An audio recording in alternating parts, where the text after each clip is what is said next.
अस्सलाम वालेकुम doctor Nusrat online.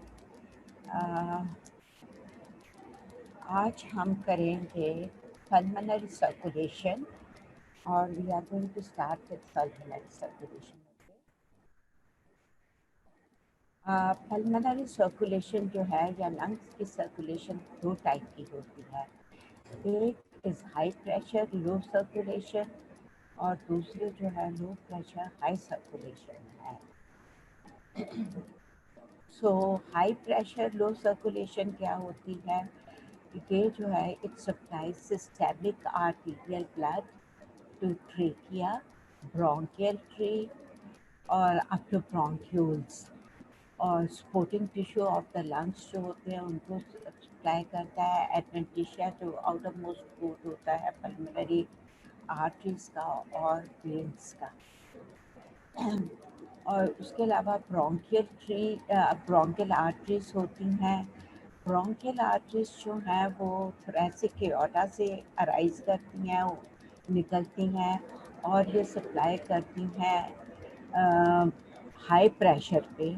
और इसका जो ब्रोंकियल आर्टरीज का प्रेशर होता है ये स्लाइटली एओर्टा के प्रेशर से कम होता है। दैट मीन्स कि it is also high pressure circulation. अब low pressure high flow circulation क्या होता है? प्रेशर तो लो है लेकिन फ्लो ज़्यादा है।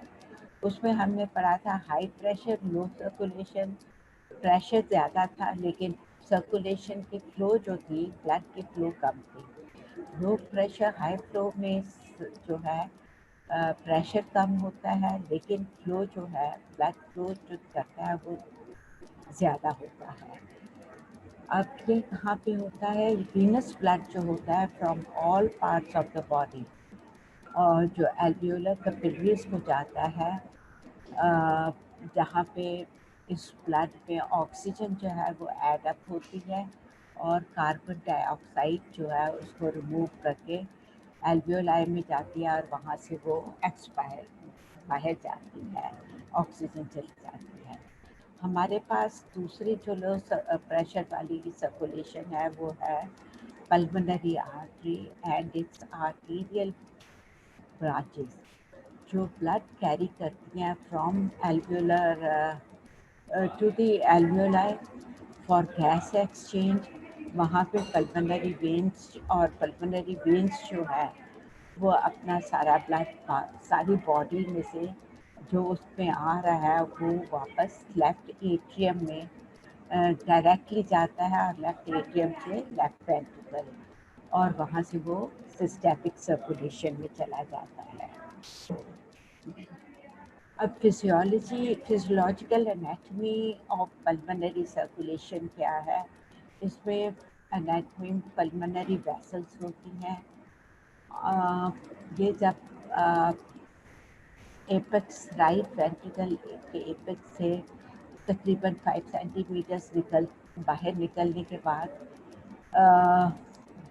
डिवाइड हो जाती हैं into right and left pulmonary, दो ब्रांचेस में, एक राइट और एक लेफ्ट पल्मोनरी ब्रांच होती है, पल्मोनरी आर्टरी ब्रांच होती है। और ये सप्लाई करती हैं, राइट जो है राइट लंग को करेगी, लेफ्ट जो है लेफ्ट लंग को। पल्मोनरी आर्टरी की जो वॉल होती है ये इसकी थिकनेस जो है वो एओर्टा से सिर्फ 1/3 है। अगर 3 पार्ट्स एओर्टा के हैं तो इसका सिर्फ 1 पार्ट ऐसा है। So it is much less thicker than aorta. Pulmonary arterial branches जो हैं वो भी शॉर्ट होती हैं, छोटी होती हैं, बहुत लंबी लंबी नहीं होती हैं, दे आर शॉर्ट और दे लेकिन उनका डायमीटर जो है ना वो लार्ज होता है। जो उनके साथ उनके बराबर में जो काउंटर पार्ट सिस्टेमिक आर्टरीज होती हैं वो थिक, उनकी वॉल थिक होती है कंपैरेटिवली लेकिन उनका डायमीटर कम होता है। लेकिन पल्मोनरी आर्टरी की जो ब्रांचेस होती हैं वो कंपैरेटिवली थिन होती हैं लेकिन उनका डायमीटर ज़्यादा होता है सिस्टेमिक आर्टरी से। पल्मोनरी आर्टरीज जो होती हैं थिन होती हैं, डिस्टेंसिबल होती हैं। डिस्टेंसिबल मीन्स कि वो फैल सकती हैं, एक्सपैंड कर सकती हैं एंड उनका जो डायमीटर है वो ज़्यादा होता है। और इसकी वजह से जो पल्मोनरी आर्टरी जो है being thin, distensible, they can expand, they have a larger diameter, उनका जो compliance है वो ज़्यादा होगा। ऑलमोस्ट 7 मिलीलीटर्स ब्लड जो है वो जो है पर मिलीमीटर्स ऑफ मर्क्यूरी के उस हिसाब से आता है। सिमिलरली ये जो है सिमिलर होता है एंटायर, ये ब्लड जो है अमाउंट है ये एंटायर सिस्टेमिक आर्टीरियल ट्री के बराबर होता है और it can accommodate stroke volume output of the right ventricle. ये एक राइट वेंट्रिकल का जो स्ट्रोक वॉल्यूम होता है, आप सबको मालूम होगा स्ट्रोक वॉल्यूम क्या होता है। स्ट्रोक वॉल्यूम 1 कॉन्ट्रैक्शन में जो ब्लड बाहर निकलता है from right or left ventricle, that is the stroke volume. Pulmonary veins जो होती हैं they are short and immediately empty होती हैं in left atrium, जैसे हमने पहले भी बताया। Bronchial vessels जो हैं उसके अलावा हमारे पास bronchial vessels हैं। Bronchial vessels जो होती हैं small arteries होती हैं और ये ओरिजिनेट करती हैं सिस्टेमिक सर्कुलेशन से और इसमें टोटल कार्डियक आउटपुट के लिए का जो है उससे उसका 1 to 2% ऑफ द ब्लड होता है, तो ये कैरी करती हैं bronchial vessels. Bronchial arterial blood जो होता है, ब्रोंकियल वेसल्स में जो आर्टीरियल ब्लड होता है वो ऑक्सीजनेटेड होता है, जबकि पल्मोनरी आर्टरी का जो ब्लड होता है वो पार्शियली डीऑक्सीजनेटेड होता है, that is a mixture sort of thing. और it supplies supporting tissues. Bronchial arteries जो है सप्लाई करती हैं सपोर्टिंग टिश्यू, लंग के सपोर्टिंग टिश्यूज में को, जो कि इंक्लूड करता है कनेक्टिव टिश्यू में, सपोर्टिंग टिश्यूज में के अलावा जो उसमें आ जाते हैं वो कनेक्टिव टिश्यू है, सेप्टस है, लार्ज और स्मॉल ब्रोंकाई है। Blood after passing through supporting tissue, bronchial vessels का जब ब्लड सपोर्टिंग टिश्यू में से पास होकर उनको करता है, it empties into pulmonary when.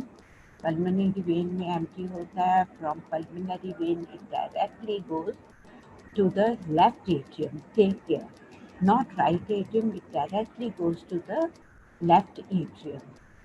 Therefore, flow to the left atrium and left ventricle output is 1 to 2% greater than the right ventricular output. अब जो ये ब्लड वेसल्स है, ब्रोंकियल वेसल्स का जो ब्लड है ये डायरेक्टली पल्मोनरी वेन से left atrium में जा रहा है, जो कि 1 to 2% of the cardiac output है। इसलिए इससे हमको पता चलता है कि लेफ्ट एट्रियम का जो आउटपुट है वो लेफ्ट एट्रियम और लेफ्ट वेंट्रिकल का, वो राइट वेंट्रिकल के आउटपुट से 1 to 2% ज़्यादा होता है। उसके अलावा जो है हमारे पास पल्मोनरी लंग्स में लिम्फेटिक्स होते हैं। लिम्फेटिक्स जो हैं ये सपोर्टिव टिश्यू में प्रेजेंट होते हैं। ये शुरू होते हैं कनेक्टिव टिश्यू स्पेसिस में, जहाँ पे ये साउंड करते हैं टर्मिनल ब्रोंकियल्स को, ये के चारों गिर्द होते हैं। वहाँ से ये हाइलम में जाते हैं, लंग के हाइलम में, और लंग के हाइलम से ये राइट थोरैसिक लिम्फ डक्ट में जाते हैं। लिम्फ डक्ट से वहाँ से जो पार्टिकुलेट छोटे ज़र्रात होते हैं और प्लाज्मा प्रोटीन्स होते हैं जो कि लंग कैपिलरी में से इधर लीक करके होते हैं कनेक्टिव टिश्यू में, और इसमें वो ये टेकअप करते हैं और वहाँ से ये रिमूव, इस राउट से ये जो पार्टिकुलेट्स हैं they are removed by this route.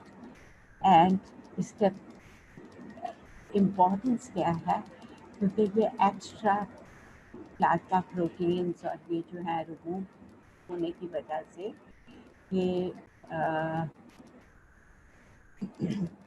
Pulmonary ओडीमा नहीं होता है. It prevents development of pulmonary edema. अब pressures in pulmonary system, different pressures होते हैं. Pressure right ventricle में pressure जो है, pressure pulse curve of the right ventricle and pulmonary artery. Right ventricle systolic pressure क्या है? It is about 25 millimeters of mercury. और diastolic pressure जो है, it is about 0 to 1 millimeter of mercury. So right ventricle का systolic pressure 25 millimeters है और diastolic pressure जो है is 0 to 1 millimeters of mercury है. Pressure in the pulmonary artery जो है, pulmonary artery का systolic pressure जो है वो उतना ही होता है जितना राइट वेंट्रिकल का प्रेशर होता है. और अभी हमने देखा कि राइट वेंट्रिकल का सिस्टोलिक प्रेशर जो है is about 25 millimetres of mercury. अब ये हम डायग्रामेटिकली देखते हैं. पल्मोनरी वेल्व्स जब क्लोज होता है, we can see this is aortic pressure curve, जो कि आपने देखा इट्स लार्ज एम्पलीट्यूड. ये हमारे पास पल्मोनरी आर्टरी कर्व है और राइट वेंट्रिकुलर कर्व है. ब्लैक लाइन जो है that is right ventricular curve, that line is pulmonary artery curve. तो पल्मोनरी वेल्व्स जब क्लोज होते हैं एंड ऑफ द सिस्टरी के एंड पे जब पल्मोनरी वेल्व्स क्लोज होते हैं, जो पल्मोनरी जो राइट वेंट्रिकल का प्रेशर है, it suddenly comes back to its diastolic level, that is 0 to 1 millimeters of mercury. जबकि जो है हमारा पल्मोनरी आर्टरी प्रेशर, ये स्लोली नीचे आता है बिकॉज ये पल्मोनरी कैपिलरीज, लंग कैपिलरी से होके आता है, so it slowly comes down.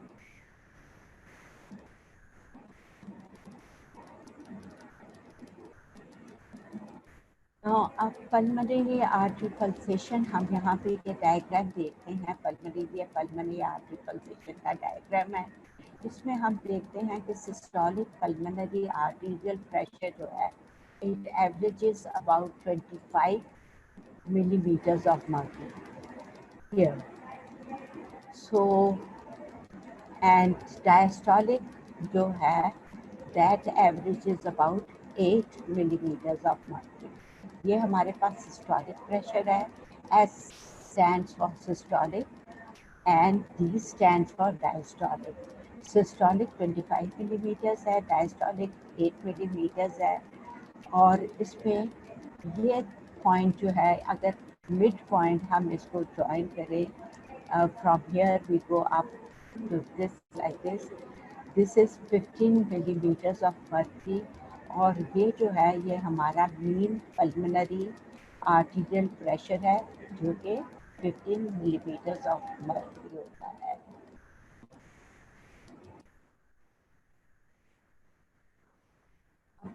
Pulmonary capillary pressure, the mean pulmonary capillary pressure mean, ये हमारा पास mean है. The mean pulmonary capillary pressure is here, this one. The mean pulmonary capillary pressure is about 7 millimeters अगर हम इसको use spade करके जाएं. और ये लो प्रेशर जो है about 7 millimeters, that is not that low but comparatively. तो ये इसकी इम्पोर्टेंस ये है कि ये एक्सचेंज फंक्शन जो है पल्मोनरी कैपिलरीज में, उसमें ये हेल्प करता है. ये लेफ्ट एट्रियम है. लेफ्ट एट्रियम का हम देखें तो it's about 2 slightly more than 2 millimeters of mercury. And pulmonary capillaries जो है दैट मीन कैपिलरी प्रेशर जो हमने पीछे भी देखा इस 15 millimeters. Diastolic is 25, about 25 millimeters, and diastolic about 8 7 and 8 millimeters. अब going onward forwards, left atrial and pulmonary venous pressure क्या होते हैं? Mean left atrial pressure plus pressure of major pulmonary vein that averages about 2 millimeters of mercury in recumbent position, that is in lying position. It averages, जब बंदा straight लेटा हुआ होता है तो इट एवरेजेस अबाउट 2 मिलीमीटर्स और इसकी range जो है 1 to 5 मिलीमीटर्स ऑफ मर्क्यूरी है. There is only slight difference क्योंकि ये अब तक जो है हार्ट लेवल पे आ जाते हैं, इसलिए इनके प्रेशर लेवल जो है वो प्रेशर में ज़्यादा डिफरेंस नहीं होता, except for the lying position में जो बैक पोस्टीरियर पार्ट है उसमें स्लाइटली ज़्यादा प्रेशर होगा ड्यू टू ग्रेविटी, और जबकि फ्रंट जो है एंटीरियर पोर्शन उसमें कम प्रेशर होगा. Now we can also see that left atrial pressure जो है, अब लेफ्ट एट्रियल प्रेशर हम कैसे मेजर कर सकते हैं? डायरेक्टली तो हम इसको मेजर नहीं कर सकते हैं, it's difficult procedure, we have to open the chest and do it.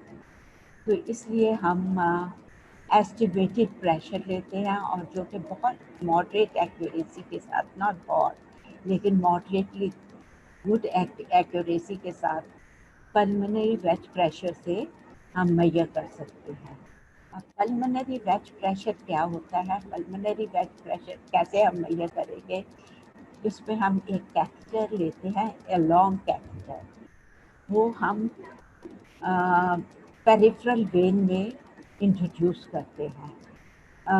से हम ले लेते हैं राइट या लेफ्ट क्यूबिटल फॉसा, वहाँ पे हम ब्रेकियल आर्टरी में ब्रेकियल वेन में इंट्रोड्यूस करते हैं, वहाँ से it goes into right atrium. Right atrium से ये जाता है to the right side of the heart और through the pulmonary artery right side of, और उधर से फिर ये सब अंडर स्क्रीन हो रहा था, भी अंडर विजुअल उसमें होता है. We can see where the catheter tip is going. So वहाँ से पल्मोनरी आर्टरी में जाता है. पल्मोनरी आर्टरी से ये उसकी स्मॉलेस्ट, इसको हम पुश करते हैं और पल्मोनरी आर्टरी की जो एक बड़ी ब्रांच से छोटी छोटी से स्मॉलेस्ट ब्रांच में जाके ये लॉज हो जाता है, रुक जाता है. उसको हम इतना पुश करते हैं कि ये वहाँ पे वेज हो जाए, स्टक हो जाए, टाइटली स्टक हो जाए in the small branch. Wedge pressure जो है इस मेजर थ्रू कैथेटर. ये जो कैथेटर है ये हमने एक मेजरिंग एपरेटस के साथ अटैच्ड होता है और वहाँ पे जो प्रेशर होता है वो फिर हम उसके ऊपर डायल के ऊपर हम देखते हैं, and normally it is about 5 millimetres of mercury. अब सारा ब्लड जो है, all blood flow stop in small wedge artery, जहाँ पे हमने वो वेज किया है कैथेटर की टिप, वहाँ पे ये स्टॉप हो जाता है and the blood vessel extending, जो ब्लड वेसल उसके बियॉन्ड है, उसके आगे है, this artery makes a direct connection capillaries के साथ. उस आर्टरी पोर्शन ऑफ आर्टरी का डायरेक्ट कनेक्शन होता है कैपिलरी पल्मोनरी कैपिलरीज के साथ. And the wedge pressure is usually, जो वेज प्रेशर होता है it is 2 to 3 millimetres higher, ज़्यादा than left atrial pressure.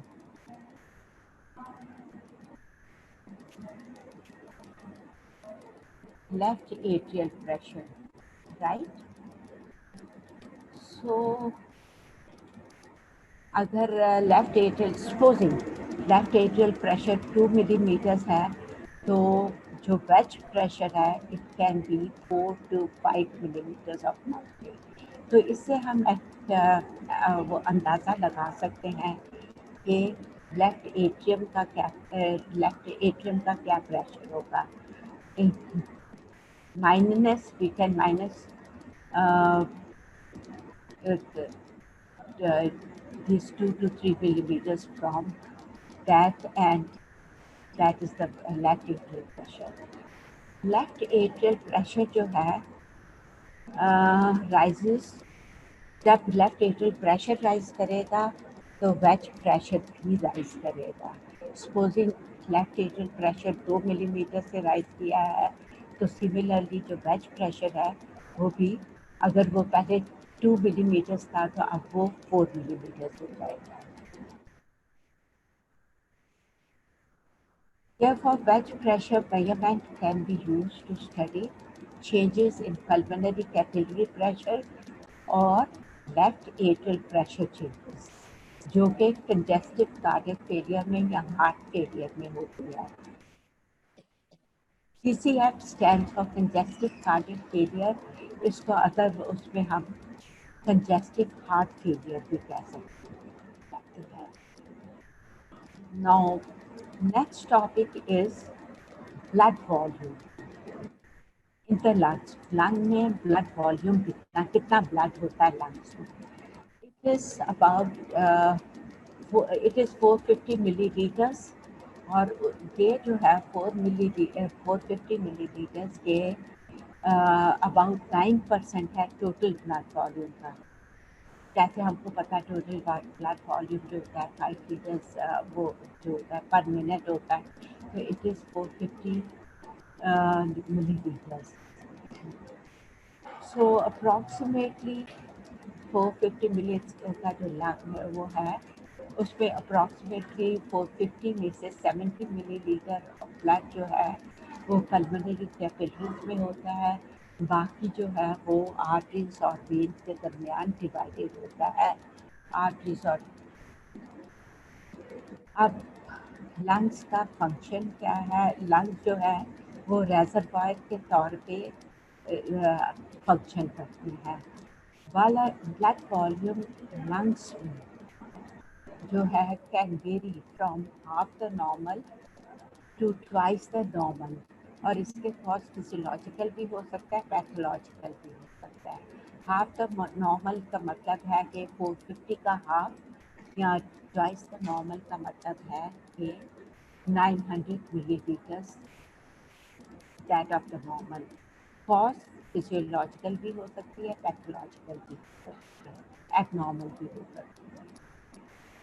For example, जब कोई फोर्सफुल एक्सपायरेशन करता है, फोर्सफुली सांस बाहर निकालता है, हाई प्रेशर बिल्डअप होता है इन द लंग्स।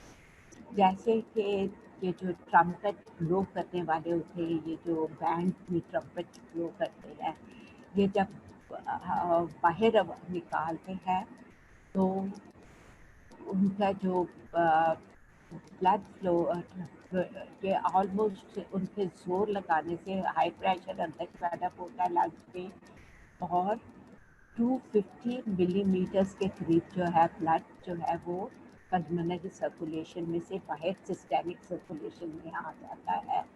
तो that is physiological, it's nothing abnormal. ये जब हम सब फोर्सफुल लेंगे, that is one example. Secondly, जब पैथोलॉजिक जब लॉस ऑफ ब्लड होता है, किसी भी वजह से ब्लड लॉस होता है, हैमरेज होता है, और सिस्टेमिक सर्कुलेशन में से ब्लड जो है वो लूज करता है इंसान, तो ये पार्टली कॉम्पनसेट कैसे होता है, जो ऑटोमेटिकली उधर से लूज होता है, that's an automatic system in the body के लंग्स जो हैं उसका ब्लड जो है वो लंग्स में से सिस्टेमिक सर्कुलेशन में आ जाता है। कार्डियक पैथोलॉजी में जो होता है, कार्डियक पैथोलॉजीज में भी ब्लड शिफ्ट होता है फ्रॉम द कार्डियक पैथोलॉजी, ये हम पहले कर रहे थे कि from the lungs into the systemic circulation. अब सिस्टेमिक सर्कुलेशन में से पल्मोनरी सर्कुलेशन में ब्लड जो है वो मूव कर सकता है, और that is obviously pathological, that doesn't come under the normal physiological conditions. Pathological conditions या डिजीज कंडीशंस क्या होंगी? जब लेफ्ट साइडेड हार्ट फेलियर होगा या जब माइट्रल वेल्व का स्टेनोसिस होगा। होप बच्चों you are understanding. If you have any problem please send me a message.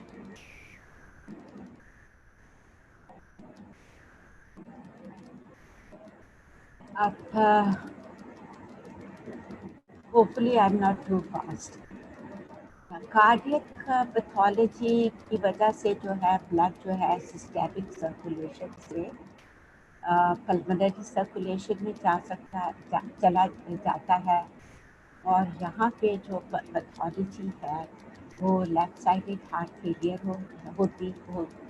हो सकती है। Mitral valve stenosis, mitral valve जो होता है ये बाइकस्पिड वेल्व होता है, और ये वो वेल्व है जो लेफ्ट एट्रियम और लेफ्ट वेंट्रिकल के दरमियान है।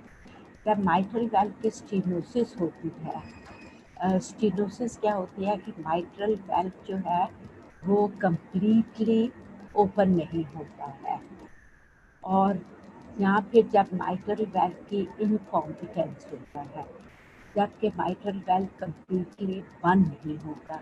इन सब कंडीशन में ब्लड फ्लो को रेजिस्टेंस ज़्यादा होता है। There is increased resistance to the blood flow, और that results in damming up of the blood in the pulmonary circulation में ब्लड जो है डैम अप कोलैप्स हो जाता है, इकट्ठा हो जाता है, और it can go up to 100%. So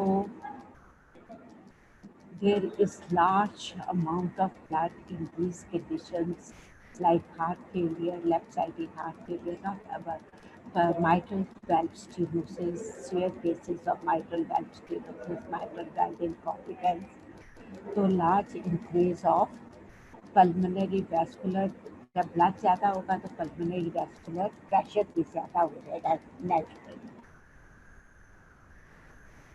अब सिस्टेमिक ब्लड वॉल्यूम जो है it is 9 times more than pulmonary blood volume.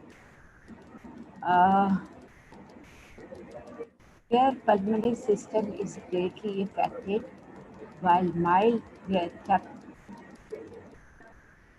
Heart failure होगा या फिर पल्मोनरी माइट्रल स्टेनोसिस इनकॉम्पिटेंस होता है, ब्लड जो है वो डैम अप कर रहा है इन the pulmonary circulation, it can go up to 100%. तो पल्मोनरी सिस्टम पे तो इसका क्योंकि बहुत ज़्यादा ब्लड वहाँ पे जमा हो गया है तो बहुत इफेक्ट होता है, great effect on that system. वो हम बाद में पढ़ेंगे क्या इफेक्ट्स हैं।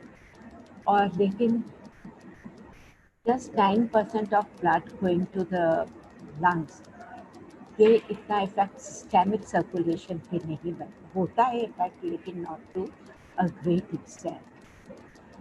Blood flow to the lungs and its distribution, blood जो है वो लंग्स में से फ्लो और इसकी कहाँ कहाँ डिस्ट्रीब्यूशन होती है।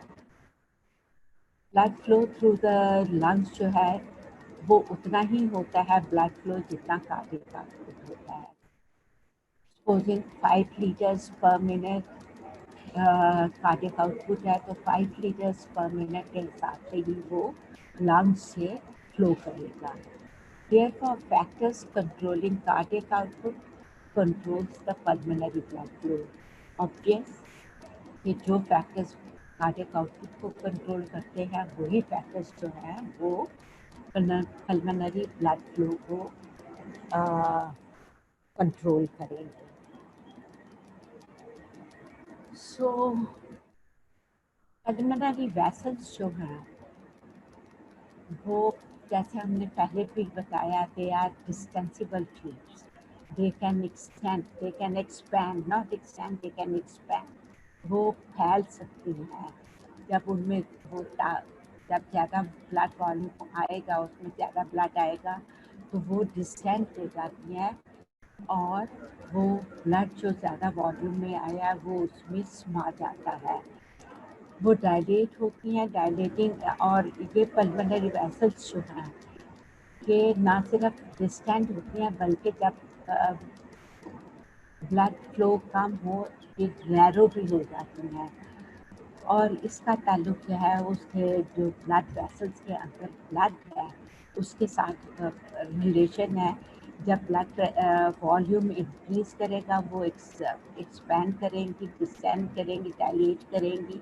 और जब प्रेशर ब्लड जो है वो कम होगा, उसका प्रेशर कम होगा, सो वो नैरो हो जाएगी, कि एक्सपेंशन कम हो जाएगी। अब adequate aeration of the blood, blood की एडिक्वेट जो है एरिएशन, उसकी ऑक्सीजनेशन होने के लिए ब्लड जो है through out the lung distribute होना चाहिए, ताकि जो एल्वेओलाई जिनमें एयर बाहर से आई है जो कि ऑक्सीजन कैरी कर रही है वो इस ब्लड पे जा सके। अगर ब्लड एक जगह जमा होगा तो उतने एल्वेओलाई में जितना ऑक्सीजन होगी सिर्फ वो उतना ही ले सकेंगे। सो इसलिए सारे ब्लड को throughout the lungs to lungs distribute होना होता है, ताकि सारे एल्वेओलाई जिनमें ऑक्सीजन है वो उनसे अपनी ऑक्सीजन ले सकते हैं और ताकि वो बेहतरीन तरीके से ऑक्सीजनेट हो जाए, उनमें मैक्सिमम ऑक्सीजन वो अपटेक कर सकें। और this is achieved by decreased एल्वेओलर oxygen. जब एल्वेओलर ऑक्सीजन जो है एल्वेओलाई की ऑक्सीजन रिड्यूस होती है, local एल्वेओलर blood flow and reduces local alveolar blood flow, oxygen reduce हुई है तो लोकल alveolar blood flow भी रिड्यूस हो जाएगा and regulates pulmonary blood flow distribution. अब जहाँ पे एक ऑक्सीजन एल्वेओलाई की ऑक्सीजन कम हुई है, जिन एल्वेओलाई में ऑक्सीजन कम हुई है वहाँ पे एल्वेओलर ब्लड फ्लो भी कम हो जाएगा और उसको रेगुलेट करने के लिए पल्मोनरी ब्लड फ्लो की रीडिस्ट्रीब्यूशन होगी। व्हेन एल्वेओलर एयर की जो ऑक्सीजन है falls below 70% of the normal, जब वो नॉर्मल ऑक्सीजन से 75% नीचे आएगी तो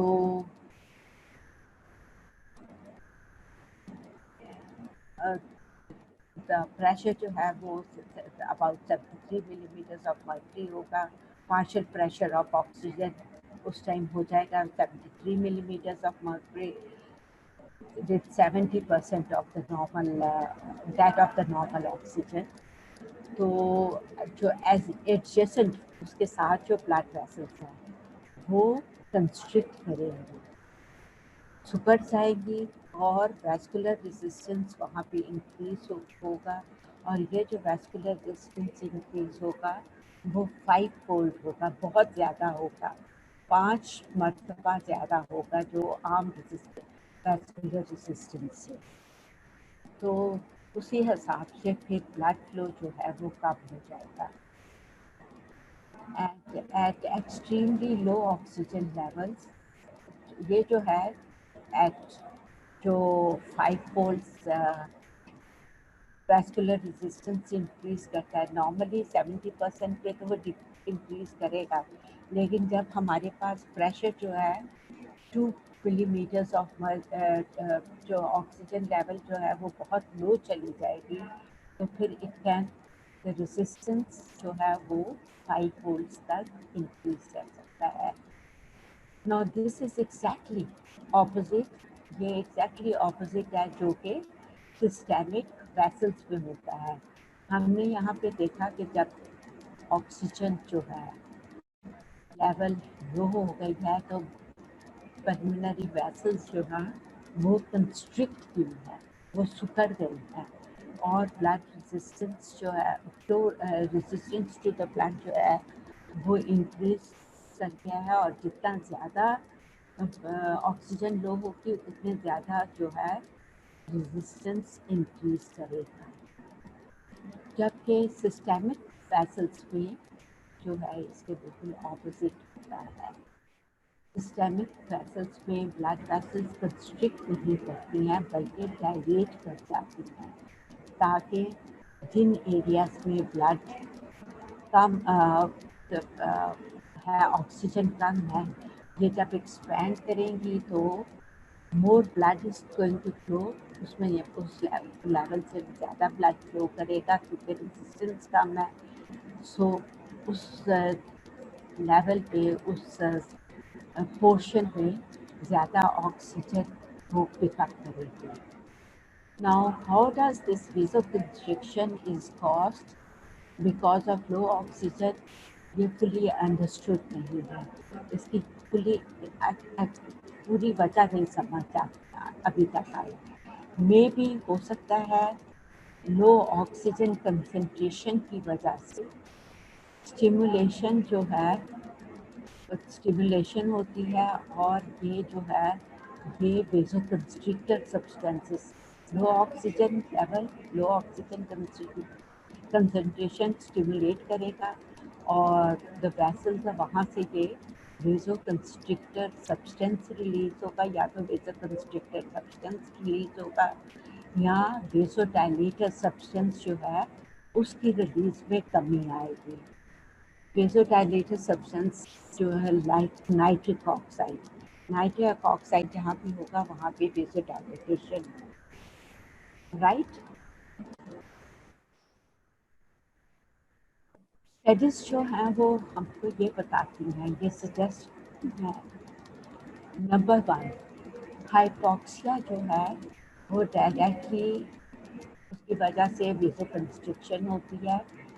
और ये वेसोकंस्ट्रिक्शन कैसी होती है? बाय इनहिबिटिंग, ये इनहिबिट करता है oxygen sensitive potassium ion channels जो होते हैं इन पल्मोनरी वैस्कुलर के स्मूथ मसल सेल्स में, जो oxygen sensitive potassium ion channels हैं उनको इनहिबिट कर देता है।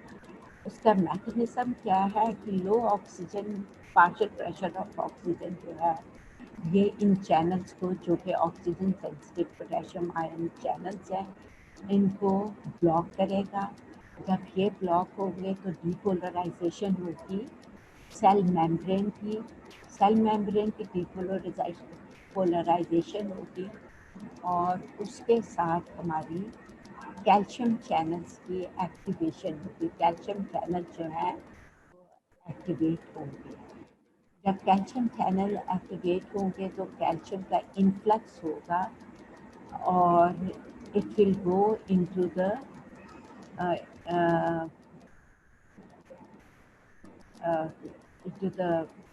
vessel wall, और this increased calcium ions will result in, they are going to cause, वो cause करेंगे constriction of small arteries and arterioles.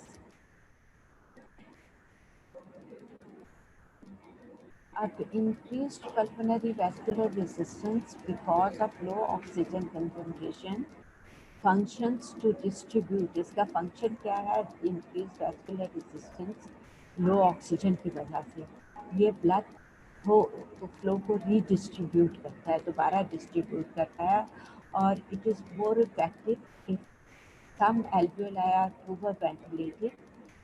कुछ एल्वियोलाई जो है वो उनमें कम ऑक्सीजन है, उनकी एरिएशन पुअर है, और उनमें जब एरिएशन पुअर होगी तो उनकी ऑक्सीजन कंसंट्रेशन कम होगी।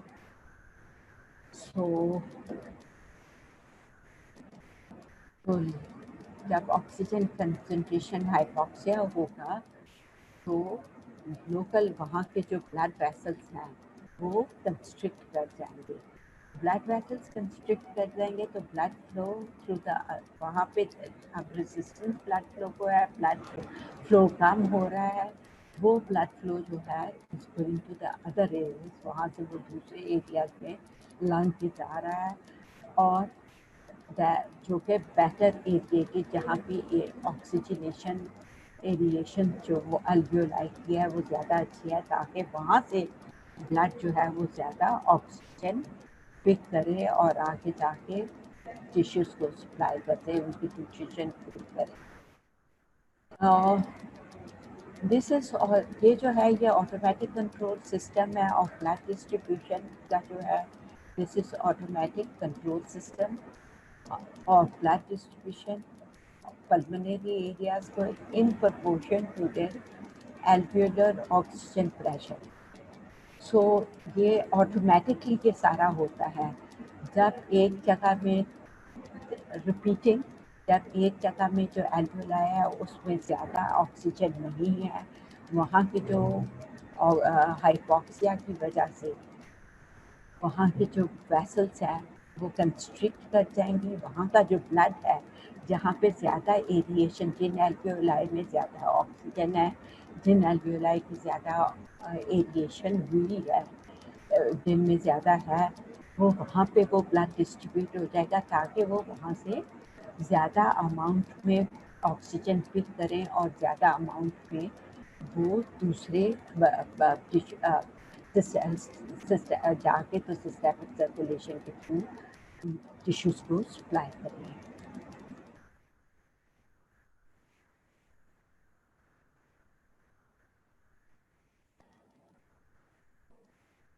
So anything you don't understand, you can just give me a review about it.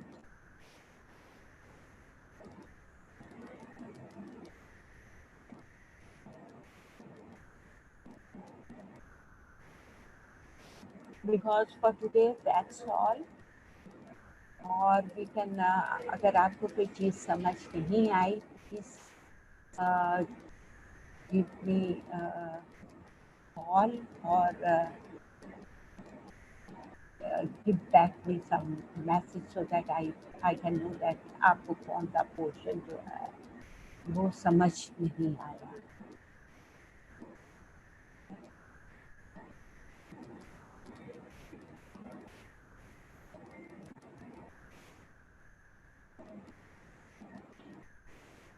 Okay, tomorrow हमारा दोबारा लेक्चर है। हम इसी लेक्चर को पल्मोनरी सर्कुलेशन को कंटिन्यू करेंगे, और अगर आप लोग थोड़ा पढ़ लें, कल जो हमारा टॉपिक है वो effect of hydrostatic pressure gradient in the lungs on regional pulmonary blood flow है। इसके चंद एक फिगर्स हैं, like here you can see, इस किस्म के अगर you can go through this figures, ताकि जब मैं आपको कल पढ़ा रही हूँ तो आपको ज़्यादा दिक्कत ना हो ये सब समझने में। So for today, so I think we are done. We can wait for some time or let me go through it. अगर आपको कुछ समझ नहीं आई तो particularly these diagrams, ये diagrams हैं pulmonary valve, ये pressure in pulmonary artery और pressure in pulmonary system, pressure in right ventricle and pressure in pulmonary artery.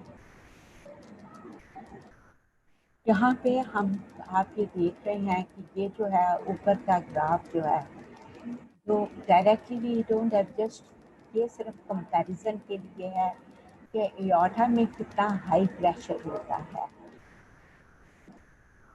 You can see that about 80 millimeters to 120 millimeters, 80, 75 है 80, तो 120 millimeters of mercury तक जो इसका pressure है वो जाता है।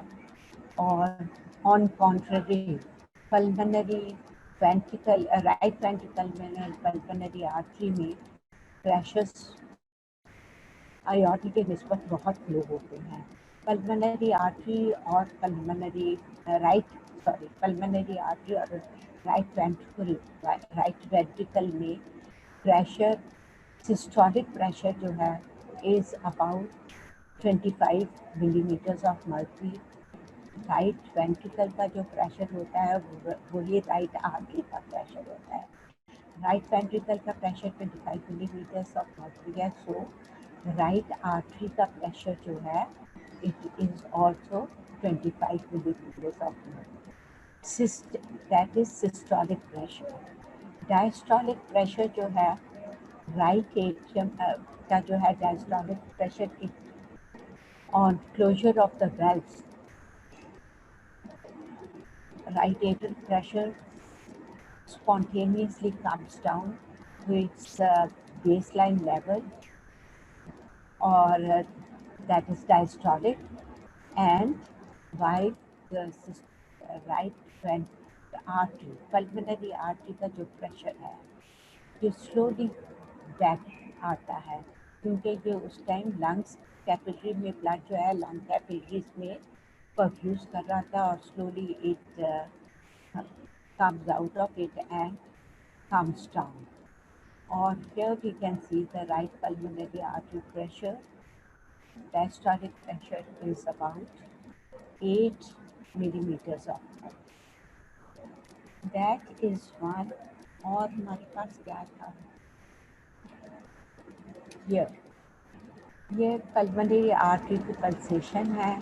यहाँ पे हम दे सकते हैं सिस्टोलिक पल्सेशन। जब सिस्टली होगी तो पल्स प्रेशर जो होगा वो इज़ अबाउट 25 मिलीमीटर्स, जो कि हम सिस्टली में बात कर रहे थे। Systolic pressure is 25 millimeters of mercury, while this is the diastolic pressure. S stands for systole, and D stands for diastole, and M stands for mean pulmonary systolic pressure. So जो है systolic is 25 millimeters, about 25 millimeters of mercury, while diastolic is 8 millimeters, and mean capillary pressure is going here to this point, यहाँ से ये शुरू होता है. This is 15 millimeters of mercury.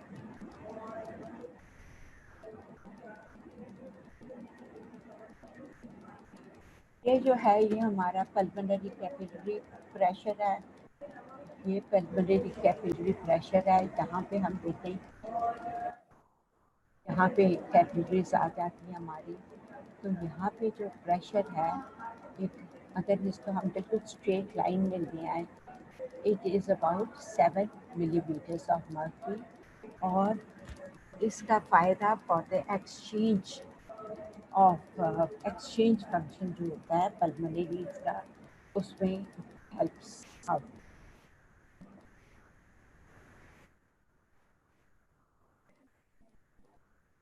और हमने किया था वेज प्रेशर. वेज प्रेशर क्या होता है और कैसे मेजर करते हैं?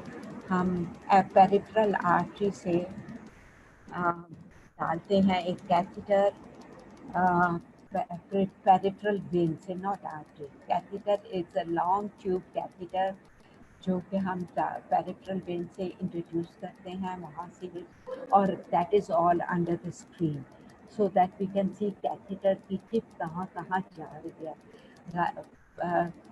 It's mostly the brachial artery से vein से ये जाता है into the right atrium. Right atrium से right side of the heart, right side से ये थ्रू पल्मोनरी आर्टरी.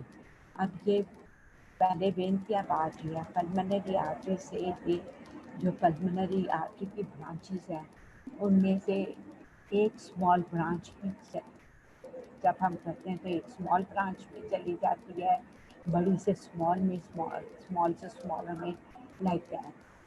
और हम पुश करते जाते हैं until के वो जाके एक जो स्मॉलेस्ट ब्रांच है जिसमें जाके वो लॉन्च हो जाती है, वो फर्दर आगे नहीं जा रही है। वहाँ पे वो टाइटली पैक हो जाती है और टाइटली लॉन्च हो जाती है, और उस टाइम वहाँ पे जो कैपिलरी प्रेशर होगा वो जो ये कैथेटर है इसका दूसरा एंड है वो अटैच्ड है एक मेजरिंग मीटर के साथ। उस पे हम उसके मेजरमेंट्स आ जाती हैं जो कि is about 5 millimetres of mercury. तो इस तरह से हम ये मेजर करते हैं। जो पल्मोनरी कैपिलरीज का वेज जो पल्मोनरी कैपिलरीज जहाँ पे जाके पल्मोनरी वेन आर्टरी जहाँ पे जाके ये वेज हुआ है कैथेटर का टिप, उससे पीछे जो है वो ब्लड फ्लो बंद हो जाता है। लेकिन उसके आगे जो है वो ब्लड फ्लो डायरेक्ट पल्मोनरी उस वेन का आर्टरी का पल्मोनरी कैपिलरी के साथ होता है, और उसका जो प्रेशर होगा वो जो है वो तैयार होगा, वो हम उसको देखते हैं। और ये यूजली टू एवरेज मैंने आपको बताया इज़ अबाउट 5 मिलीमीटर्स। और पल्मोनरी कैपिलरी का वेज प्रेशर जो है ये लेफ्ट एट्रियल प्रेशर से 2 to 3 मिलीमीटर्स ज़्यादा होता है। दैट मीन्स कि अगर पल्मोनरी इधर वेज प्रेशर जो है इस 5 millimetres, or right atrial, that means the right atrial pressure is either 2 millimeters or 3 millimeters of mercury। और जब लेफ्ट एट्रियम प्रेशर ज़्यादा होगा उसी के साथ राइट जो पल्मोनरी कैपिलरीज है उनका प्रेशर ज़्यादा हो जाता है। So it is easy to measure कि विथ मॉडरेट एक्यूरेसी के राइट एट्रियल प्रेशर क्या होगा, सॉरी लेफ्ट एट्रियल प्रेशर क्या होगा और पल्मोनरी कैपिलरीज में वेज प्रेशर क्या है। सो that is for today. Inshallah we will see, we will have another lecture next tomorrow. That is, as I've already told you, we will start with effects of hydrostatic pressure gradient in the lungs on regional pulmonary blood flow. Or further on, we will go on this topic, right? Challenging. For today, that's it. Allah Hafiz.